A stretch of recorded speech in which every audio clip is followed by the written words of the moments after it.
Now I'm going to show you another stretch that you can do right here on your couch, because these are couch yoga.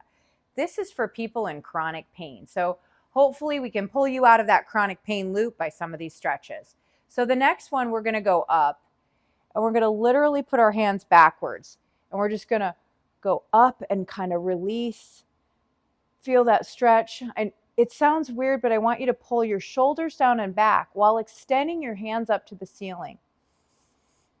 Breathing deeply. Ooh, that feels really good between the shoulder blades and the upper traps.